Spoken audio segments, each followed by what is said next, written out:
Bienvenidos. En este video te compartiré una selección de fotografías poco conocidas de la inolvidable María Félix. Imágenes que revelan momentos únicos y menos vistos de su vida. Espero que las disfrutes tanto como nosotros al presentarlas. Comencemos. Filmando la película French Can-Can en 1954. María en el Hotel Excelsior en Roma, Italia, en 1948. María con David Alfaro Siqueiros y Diego Rivera. Debido a sus diferencias políticas, era muy difícil verlos juntos.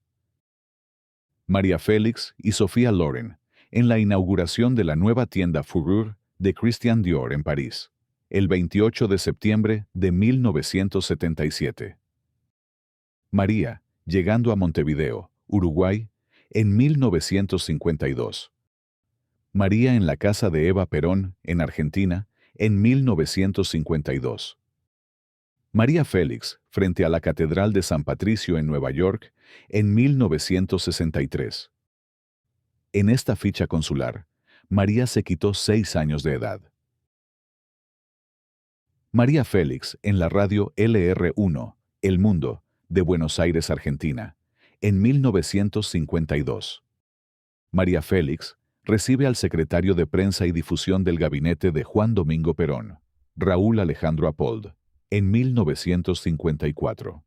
María con el actor argentino Carlos Thompson, con quien estuvo comprometida para casarse, pero al final lo dejó por Jorge Negrete. María en el Cabaret Tropicana, en 1955. María con la famosa estilista Anita Ojeda, cuando andaba de romance con Luis Miguel Dominguín.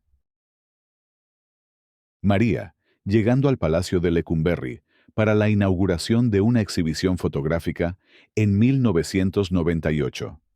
María, con la Miss Universo venezolana, Irene Sáez, en 1981. En un detrás de cámaras de la novela, La Constitución, en 1970. María, posando para el famoso cuadro que Diego Rivera le pintó en 1949. La doña en sus días relajados optaba por la comodidad. María Félix, Gonzalo Benítez y Andrés Soler.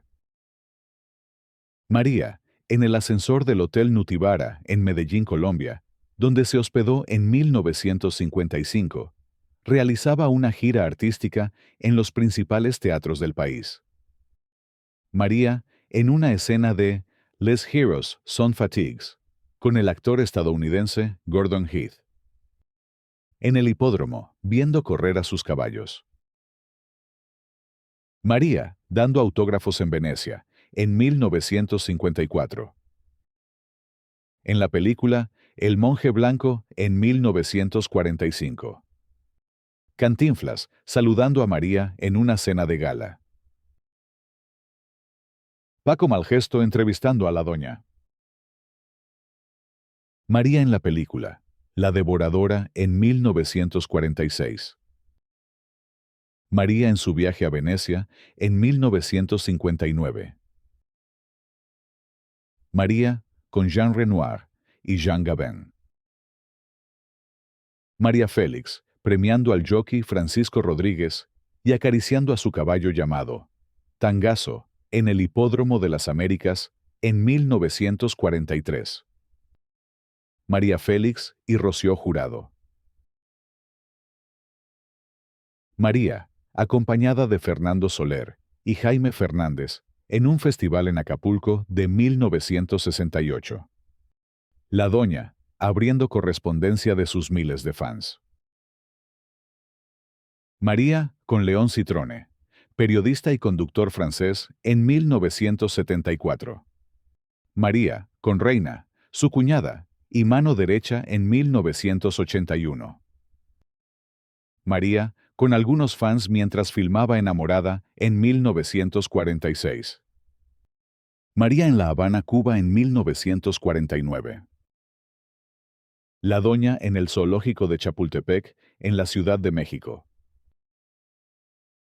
Bata de lino blanco que María compró en Londres, en una subasta en 1984 y que pertenecieron a los últimos zares de Rusia. María, con Carmen Romano, esposa de López Portillo. A continuación, te compartiré algunas anécdotas y datos curiosos sobre María Félix, mientras disfrutamos juntos de fotografías poco conocidas de su vida.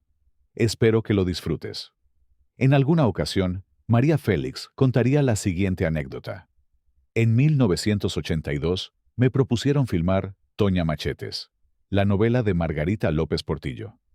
Acepté, porque el personaje me pareció hecho a mi medida. Se hicieron varios tratamientos en el guión. Yo pedí que se incluyera una escena de magia en la película, como homenaje a Doña Bárbara. Todo eso se realizaría en la Hacienda de la Escoba en Guadalajara, que yo escogí junto con Gabriel Figueroa. Margarita no sabía nada de cine, y se empeñó en que la dirigiera el español Carlos Saura, que sabía menos que ella, en lugar del mexicano Raúl Araiza. Hablé con Margarita, y me opuse a ese capricho de la señora. Siendo una película tan mexicana, no permitiría que fuera dirigida por un extranjero. Yo había cobrado 3 millones de pesos por adelantado, y Margarita me pidió que se los devolviera, pero mi contrato estipulaba que si se cancelaba el contrato, yo me quedaría con el anticipo. Eso la enloqueció de sobremanera, y mandó a unos judiciales a mi casa de Polanco, con una orden de embargo. Por fortuna estaba ahí el cuidador de mi casa, y corriendo me habló a París. Le dije, no los deje entrar. Estando en Perú, conocí a Jacques Cousteau. Mi amiga, la embajadora de Francia en Lima, fue la culpable de mi aventura submarina. Se llamaba Gina Saniel, y había sido mi amiga en París. Un día fui a comer con ella a la embajada, y me contó que Jacques estaba en el Callao, preparando una exploración de la fauna marina del litoral peruano. Gina estaba invitada para embarcarse al día siguiente con el equipo de Cousteau, y me propuso que la acompañara. Quedamos de vernos en el muelle, pero Gina faltó a la cita, y yo tuve que subirme sola al Calypso, la nave de Cousteau, equipada con aparatos de primera en investigación submarina.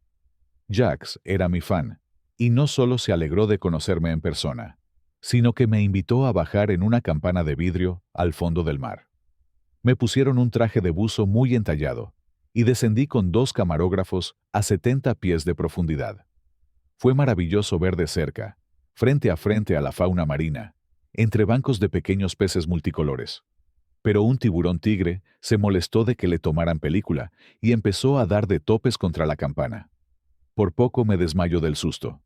El vidrio se empezó a quebrar y tuvieron que subirnos a toda velocidad, con el riesgo de que sufriéramos una descompresión.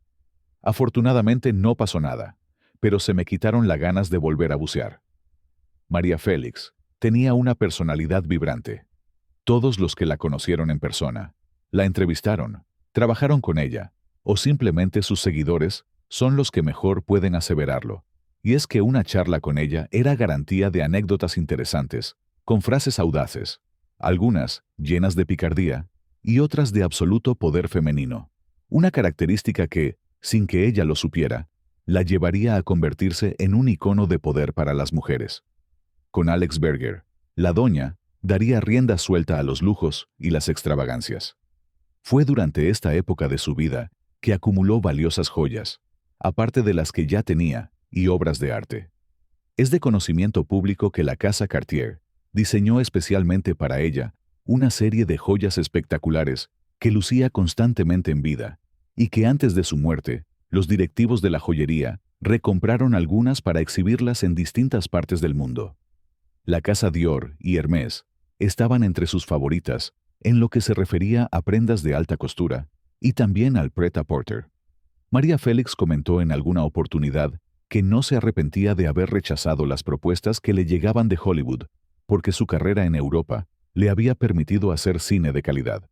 Además, María Félix firmó un contrato exclusivo con Suevia Films, la empresa de Cesareo González, que la comprometió por 10 películas. María dijo: mi iniciación en el cine fue fabulosa. Yo nunca luché por un papel. Me los daban todos. Nunca sufrí por subir, ni por tener dinero, ni por amar a un hombre. La imbecilidad no lleva a ningún lado. Mi oficio ha sido ser guapa.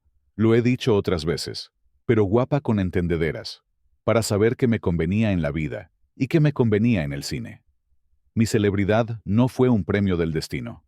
Fue la consecuencia natural de haber elegido siempre lo que me convenía. Ese verbo maravilloso, convenir, ha sido la clave de mi conducta. Mi egoísmo ha consistido en rechazar películas, amistades, ofertas de matrimonio que no me convenían. He huido de todo aquello que pudiera debilitar mi fuerza de voluntad. Por haber hecho siempre lo que me convenía, el éxito y la celebridad me trajeron bienestar económico. No digo que tengo maletas llenas de dinero, como la gente cree. Hablar de dinero es de muy mal gusto. Presumir lo que uno tiene es peor. Yo tengo grosso modo para mis necesidades, para mis cosas, y nunca me ha interesado competir con fulana o mengana en riqueza. Pero el billete es importantísimo en la vida. No da la felicidad, ya se sabe, pero como calma los nervios. María Félix. Con todos mis asuntos arreglados, cumplí mi anhelo de viajar a España. Tomé un avión Constellation, con toda mi suite de asistentes, peinadora, maquillista, secretaria, costurera, y mi inseparable modisto Valdés Pesa, un hombre culto, educado, mundano, con el que pasaba ratos muy divertidos. Llegamos a ser íntimos amigos, y le puse un apodo muy adecuado para su carácter, el Mago Carrasclás, porque era amable por delante y malvado por detrás. Gracias por acompañarme hasta aquí. Si te gustaría ver una segunda parte con más fotografías de María Félix, déjamelo saber en los comentarios. No olvides suscribirte y dejar tu like. Es una forma muy valiosa de apoyar al canal y nos motiva a seguir compartiéndote más contenido interesante.